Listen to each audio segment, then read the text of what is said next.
Detective King, The Shadow of Black Hollow. The rain fell over the city of Black Hollow, where secrets were more valuable than gold. Every street hid a mystery, and every smiling face concealed a lie.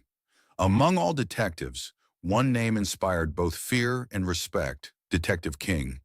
He was famous for solving impossible crimes. He never carried a gun unless absolutely necessary. His greatest weapon was his brilliant mind. One cold evening, Detective King received a black envelope with no return address. Inside was a single note. At midnight, the richest man in the city will die. Stop me if you can. The letter was signed only with a black chess king. At exactly midnight, the city's billionaire, Edward Hawthorne, was found dead inside his heavily guarded mansion. The doors were locked from the inside. The windows were sealed. 20 security cameras had recorded nothing unusual. It looked like an impossible crime. King examined the room carefully. There were only 3 clues. A broken pocket watch stopped at 12:07, a white rose on the table, a tiny drop of blue paint near the window. The police believed it was suicide, but King disagreed. "There is always a truth," he whispered. The suspect's King questioned everyone. Olivia Hawthorne, Edward's daughter, had inherited billions. Marcus Reed, Edward's business partner, had recently lost millions. Dr. Simon Graves, the family doctor, had access to deadly poisons. Sarah Mills, the housekeeper, knew every secret passage in the mansion. Each had a motive. King soon discovered something strange. The security cameras had a 7-minute gap. Exactly 7 minutes. Enough time for murder. But who had disabled them? A hidden message. King examined the broken watch again. Inside its cover was a tiny engraving. "The Queen protects the King." He searched Edward's private chess collection and found one missing piece: the Black King.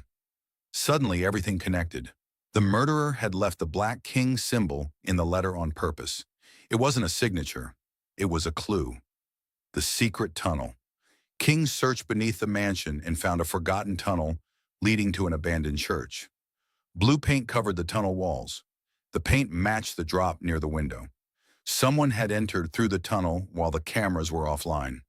But who knew about it? Only the housekeeper. Sarah admitted she knew of the tunnel, but insisted she had never used it. King believed her. Someone else had learned the secret. The final trap: King invited every suspect to the mansion for one last meeting. He placed the missing black chess king on the table. The room fell silent. Then Marcus Reed suddenly shouted, "That's impossible! You said it was missing!" King smiled. "I never said which piece was missing." Marcus had revealed knowledge that only the murderer could possess. Marcus tried to escape, but police officers surrounded the mansion. He confessed. Edward had discovered Marcus was stealing millions from the company. To silence him forever, Marcus poisoned Edward during a chess game, escaped through the secret tunnel while the cameras were disabled by a hidden device, and left a threatening letter to mislead everyone. The mastermind. As Marcus was taken away, King noticed something inside Marcus's jacket, another black envelope. Inside was a message. "Congratulations, Detective King. You caught my student, but not the master." There was no name, only another black chess king. King looked into the dark night. This game isn't over. Somewhere in the shadows, a far greater criminal was waiting, and Detective King knew their next battle would be even more dangerous.